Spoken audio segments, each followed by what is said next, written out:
نحمده ونستعينه ونستهديه ونستغفره ونتوب إليه ونعوذ بالله من شرور أنفسنا ومن سيئات أعمالنا من يهده الله فهو المهتد ومن يضلل فلن تجد له وليا مرشدا أشهد أن لا إله إلا الله وحده لا شريك له وأشهد أن محمدا عبده ورسوله لا نبي بعده اللهم فصل وسلم وبارك على سيدنا محمد وعلى آله وأصحابه وأنصاره ومن تبعهم بإحسان إلى يوم الدين أما بعد فيا عباد الله اتقوا الله حق تقاته ولا تموتن إلا وأنتم مسلمون صدق الله العظيم وصدق رسوله الكريم ونحن على ذلك من الشاهدين. Hadirin sekalian jamaah salat Jumat Masjid Universitas Indonesia, Masjid Ukhuwah Islamiyah yang dimuliakan Allah, yang diberkahi Allah, mudah-mudahan senantiasa dalam ampunan dan ridha Allah Subhanahu wa ta'ala. Alhamdulillah, puji serta syukur kita panjatkan kehadirat Allah Subhanahu wa ta'ala, karena pada siang hari ini kita masih diberikan kesempatan oleh Allah Subhanahu wa ta'ala berada di alam dunia ini. Mudah-mudahan kesempatan yang Allah berikan ini dapat kita manfaatkan untuk sebaik mungkin menggapai ridha Allah Subhanahu wa ta'ala. Siang hari ini khatib mohon izin untuk menyampaikan materi khutbah tentang jalan akademik menuju cahaya Qur'ani, harmoni antara akal, wahyu dan ilmu. Al-Quran adalah kalam Allah yang merupakan mukjizat yang diturunkan ke hati Nabi besar Muhammad sallallahu alaihi wasallam. Diriwayatkan kepada kita secara mutawatir dan membacanya merupakan ibadah. Al-Quran diturunkan dari Zat yang Maha Mulia, Allah Subhanahu wa ta'ala, disampaikan oleh malaikat yang mulia Jibril alaihi salam, dan kepada Rasul yang mulia Rasulullah Muhammad sallallahu alaihi wasallam, dan orang yang menerima dan mengamalkannya menjadi orang yang mulia. Mudah-mudahan seluruh sivitas akademika Universitas Indonesia yang menerima Al-Quranul Karim ini kemudian menjalankannya dimuliakan oleh Allah Subhanahu wa ta'ala. Fungsi utama Al-Quran adalah sebagai cahaya petunjuk bagi seluruh umat manusia, baik dalam hubungannya dengan Tuhan yang Maha Kuasa Allah Subhanahu wa ta'ala, maupun juga hubungannya dengan alam ciptaan Allah Subhanahu wa ta'ala, alam semesta raya, diatur oleh Allah hubungannya di dalam Al-Quranul Karim. Ma'asyiral muslimin rahimakumullah, Al-Quran bukan hanya kitab tuntunan akhlak dan ibadah, tapi juga sumber inspirasi ilmu pengetahuan, bahkan landasan berpikir ilmiah dan reflektif. Ini Masya Allah, kita bersyukur pada Allah karena diberikan anugerah yang luar biasa berupa Al-Quran. Allah Subhanahu wa ta'ala telah memuliakan kita dengan dua anugerah besar. Yang pertama, kita diberikan akal, dan yang kedua, kita diberikan wahyu. Masya Allah, ini anugerah yang luar biasa, harus kita optimalkan dengan sebaik-baiknya. Akal adalah alat berpikir, wahyu adalah cahaya penuntun. Ketika keduanya bersinergi, lahirlah peradaban yang adil, peradaban yang ilmiah dan beradab. Namun jika akal berjalan tanpa cahaya wahyu, maka lahirlah kesombongan ilmu. Punya ilmu tapi tidak digaib oleh wahyu, maka yang muncul adalah kesombongan, takabur, seolah-olah dirinya yang paling pintar, atau dengan kata lain ada kesombongan intelektual. Dan juga akal berjalan tanpa wahyu, tanpa guidance, maka bisa terjadi kebutaan spiritual atau buta mata batinnya. Na'udzubillah tsumma na'udzubillah. Makanya alhamdulillah Allah Subhanahu wa taala turunkan Al-Qur'an ini kepada kita. Mari kita sama-sama perhatikan satu ayat yang insya Allah mudah-mudahan kita sudah sering mentadabburinya di surat Fussilat ayat 53. A'udzu billahi minasyaitonir rajim.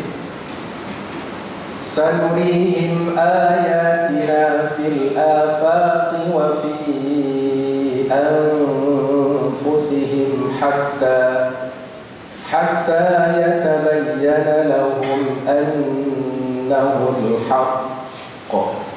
Awalam yakfi bi rabbika annahu ala kulli syai'in syahid. Kami akan memperlihatkan kepada mereka tanda-tanda, ayat-ayat kekuasaan kami di segenap ufuk, di segenap horizon, di segenap cakrawala, termasuk juga pada diri mereka sendiri. Ada ayat-ayat Allah yang jumlahnya banyak, sehingga jelaslah bagi mereka bahwa Al-Quran ini adalah benar. Satu sisi Allah menyampaikan ayat-ayat yang bertebaran di alam semesta dan ayat-ayat yang ada pada diri kita sendiri, ujungnya kesimpulannya bahwa Al-Quran ini benar. Benar. Dan apakah Tuhanmu tidak cukup bagi kamu bahwa sungguhnya Dia menyaksikan segala sesuatu? Allah Subhanahu wa taala Sang Maha Pencipta membentangkan ayat-ayat terbuka di alam semesta dan dalam diri kita sendiri, agar manusia dapat melakukan observasi ilmiah, sehingga dapat memahami hakikat ilmiahnya dengan akal sehatnya bahwa Al-Quran itu benar. Dan ini hakikat utamanya adalah benar, hakikat utama Al-Quran. Menurut sebagian mufassir dan ulama kontemporer, ada lebih dari 750 ayat dalam Al-Quran mengandung isyarat tentang fenomena alam semesta, fenomena ayat-ayat kauniyah. Ini menunjukkan betapa Al-Quran tidak hanya menjadi laboratorium spiritual, tapi juga menjadi sumber inspirasi ilmiah. Sangat menarik. Penemuan bumi dan langit dahulunya satu.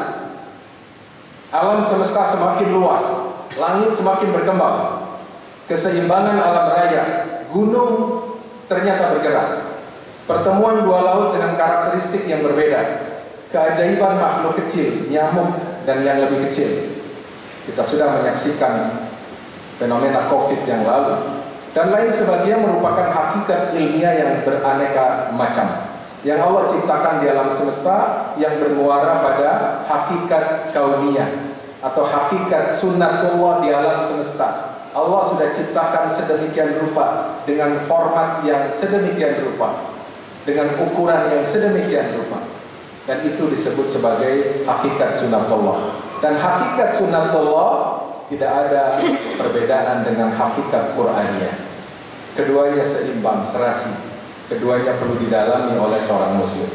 Kegiatan riset observasi yang benar mestinya dapat mengantarkan para peneliti menuju cahaya kebenaran Al-Quran, bukan sebaliknya, malah menjadi peneliti sekuler. Lihat pula bagaimana wahyu pertama diturunkan.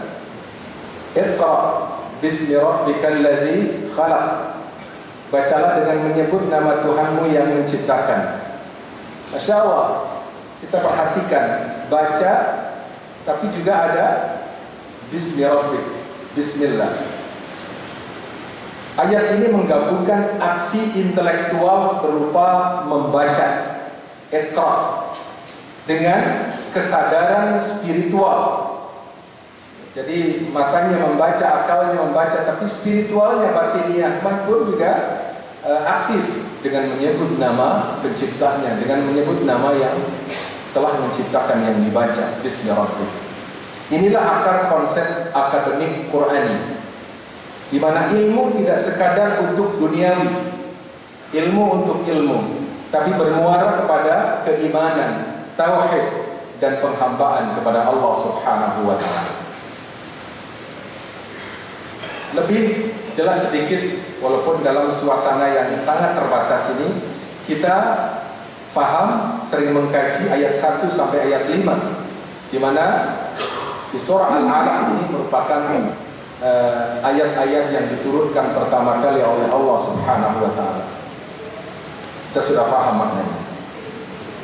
Ada 2 kali perintah iqra. Iqra bismi rabbikal ladzi khalaq. Yang kedua, iqra wa rabbukal akram. Yang pertama, membaca kitab yang terbuka.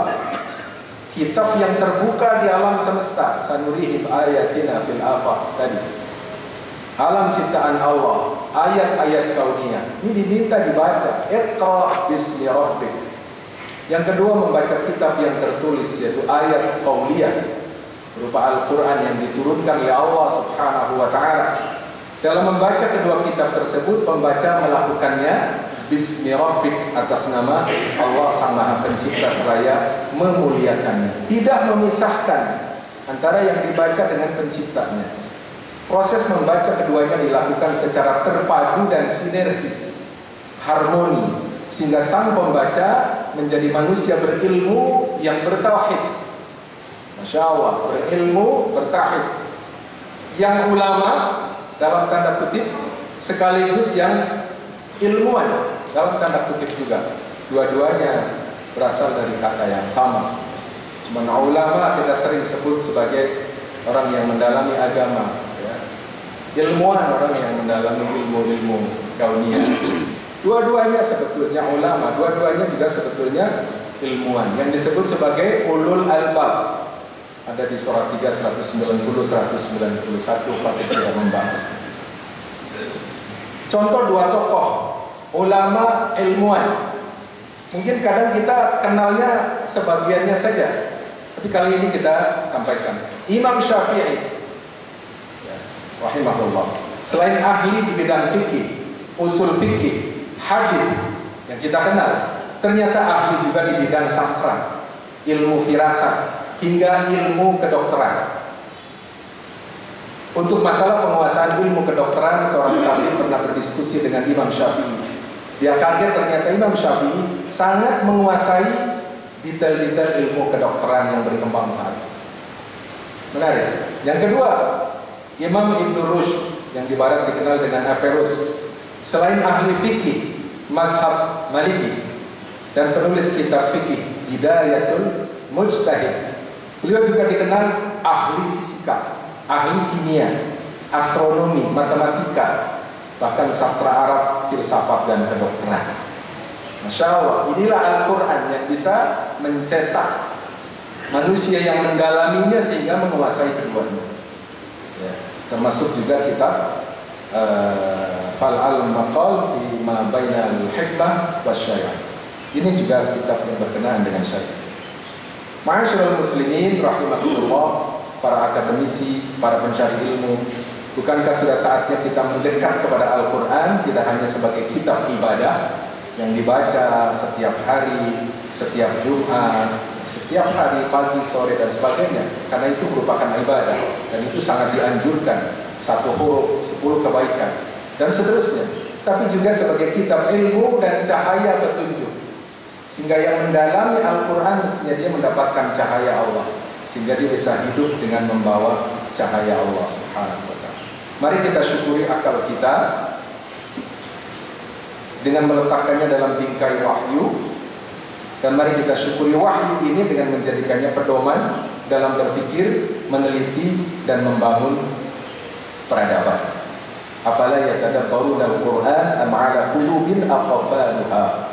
maka apakah mereka tidak mentadabburi Al-Quran? Atau apakah hati mereka terkunci?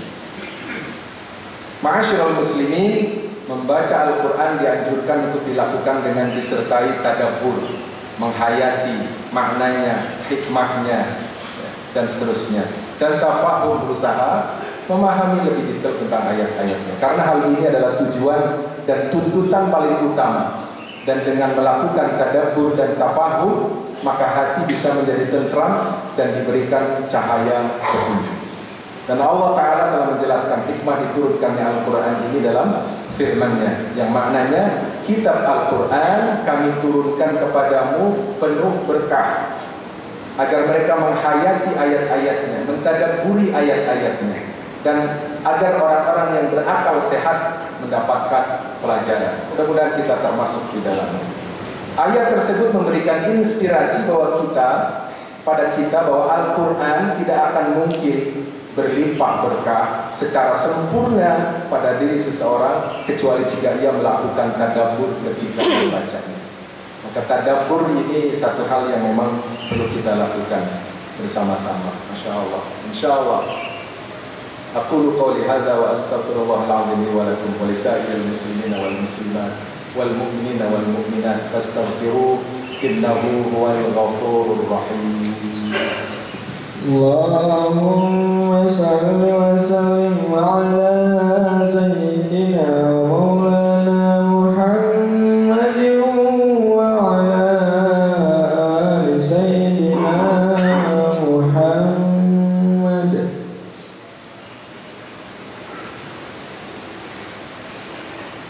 Alhamdulillah, wassalatu wassalamu ala rasulillah Muhammad ibn Abdullah wa ala alihi wa sahbihi wa mawalah, wa la hawla wa la quwwata illa billah. Allahumma salli wa sallim wa barik ala sayyidina wa nabiyyina Muhammad wa ala alihi wa ashabihi ajma'in. Fa ya ibadallah ittaqullah, fa ya ayyuhalladzina amanu ittaqullah haqqa tuqatih wa la tamutunna illa wa antum muslimun. Ma'asyiral muslimin rahimakumullah. Mari kita sama-sama merefleksikan diri kita. Betapa besar anugerah akal dan ilmu yang Allah berikan kepada kita. Namun lebih besar lagi cahaya petunjuk Al-Quran yang terkandung di dalam ayat-ayatnya. Insya Allah kita diberikan akal, kita diberikan ilmu, kita diberikan cahaya petunjuk Al-Quran. Maka siapa yang mampu mengharmonikan akal dan wahyu, dialah yang akan meraih ilmu yang bermanfaat dan keberkahan hidup di dunia dan akhirat insya Allah. Mari kita jadikan kampus sebagai taman ilmu yang tumbuh dalam cahaya wahyu, tempat lahirnya ilmu pengetahuan dan teknologi yang berkembang dalam spirit keimanan dan akhlak yang mulia. Mari kita jadikan hati kita lebih dekat lagi dengan Al-Quranul Karim, dan akal kita berjalan dalam rel wahyu, dan ilmu yang kita miliki menjadi tangga menuju ridha Allah Subhanahu wa ta'ala. Allahumma ja'alna min ahlil Quran. Allahumma ja'alna min ahlil Quran alladhina hum ahluka wa khassatuka. Inna Allah wa malaikatahu yusalluna 'alan nabi ya ayyuhalladzina amanu sallu 'alaihi wa sallimu taslima. Allahumma salli 'ala sayyidina Muhammad wa 'ala ali sayyidina Muhammad kama sallaita 'ala sayyidina Ibrahim wa 'ala ali sayyidina Ibrahim wa barik 'ala sayyidina Muhammad wa 'ala ali sayyidina Muhammad kama barakta 'ala sayyidina Ibrahim wa 'ala ali sayyidina Ibrahim fil 'alamin innaka Hamidum Majid. اللهم اغفر للمسلمين والمسلمات والمؤمنين والمؤمنات الأحياء منهم والأموات.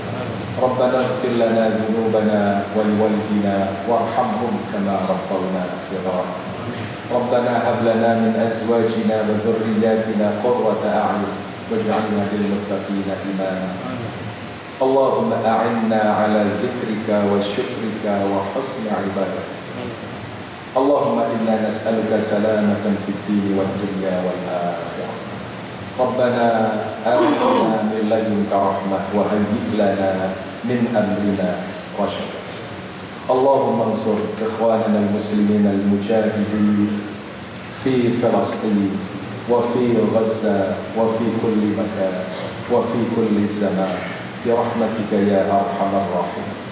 ربنا آتنا في الدنيا حسنة وفي الآخرة حسنة وقنا عذاب النار وأدخلنا الجنة مع الأبرار يا عزيز يا غفار يا رب العالمين. وصلى الله على نبينا محمد وعلى آله وصحبه وسلم. سبحان ربك رب العزة عما يصفون وسلام على المرسلين والحمد لله رب العالمين. وأقم الصلاة.